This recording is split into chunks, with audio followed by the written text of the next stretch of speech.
Hello, and welcome to another edition of Super Trampoline Review Stories. We've got some good ones today. I don't know, maybe 5, 6, 7, I'm not sure.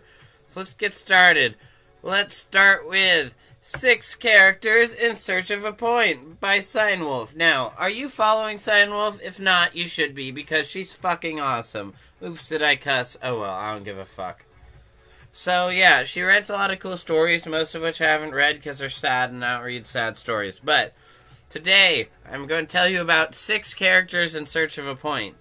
So, Twilight goes downstairs for a midnight snack during a bout of insomnia and steps right over the edge of her own accepted reality into something inexplicable. So basically, Twilight's, tired and she goes downstairs and she finds at her table Maud, Trixie, Cadence, Chrysalis, maybe one other pony, I don't know. But this is very off-the-wall, metaphysical, and weird, and what's reality, what's not. Basically, picture some of my weirder stories, but stretched out to 5,000 words. And Twilight's not sure if she's losing it. And she's under a lot of stress, and she vents, but it's really good. It's a great story about Twilight dealing with insanity through, if not the magic of friendship, the magic of ponies she may or may not be hallucinating showing up at her kitchen table. So, 6 Characters in Search of a Point by Cynewulf. You should read it. Alright, what do we got next? Next we got Princess of the Ruins. So this is by Orbiting Kettle. And this is part of my, if you have a fanfic you want me to review, I'll review it if it's short initiative. So check my latest blog for details on that. But Princess of the Ruins, basically Luna's dying.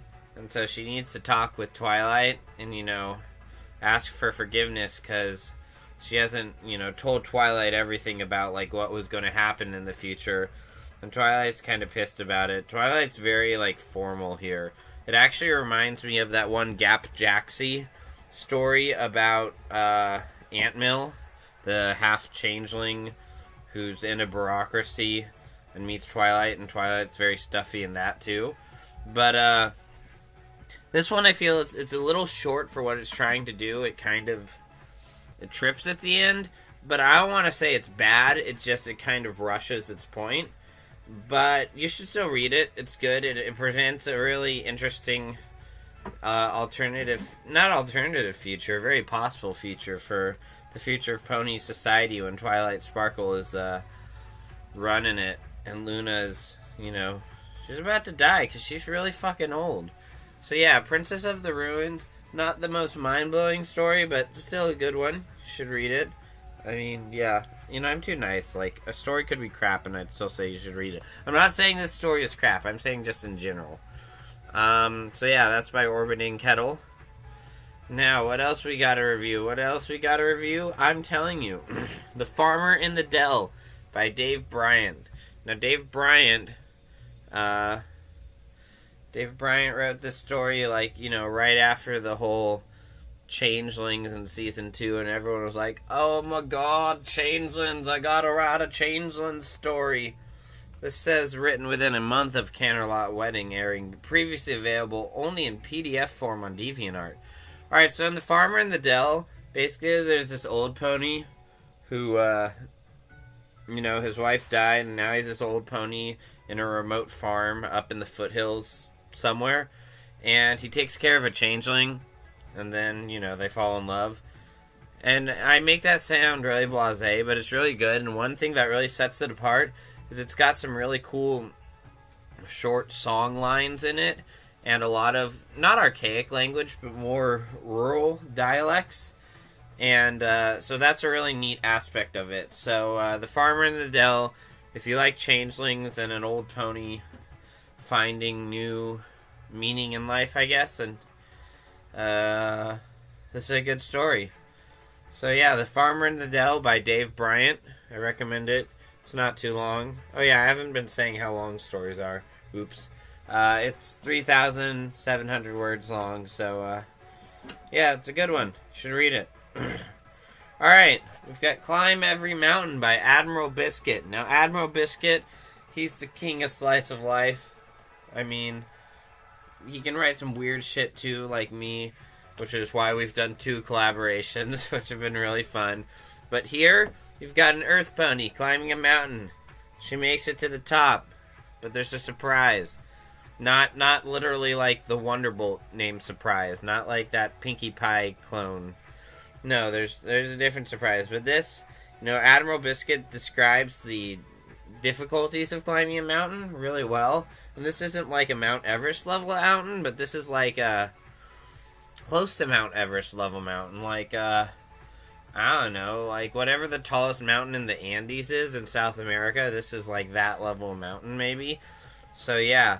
Oh, I didn't tell you. Or maybe I did. So yeah, an earth pony's trying to climb Mount Fairweather. And the earth pony's name is Fran, which is really cool.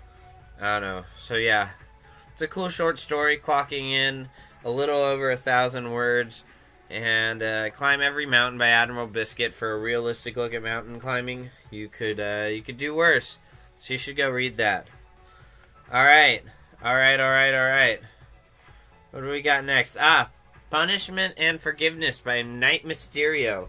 So basically, all the nobles in Canterlot are really fucking sick of Celestia and Twilight too, but mostly Celestia, always pardoning all these crazy ponies who are attacking shit.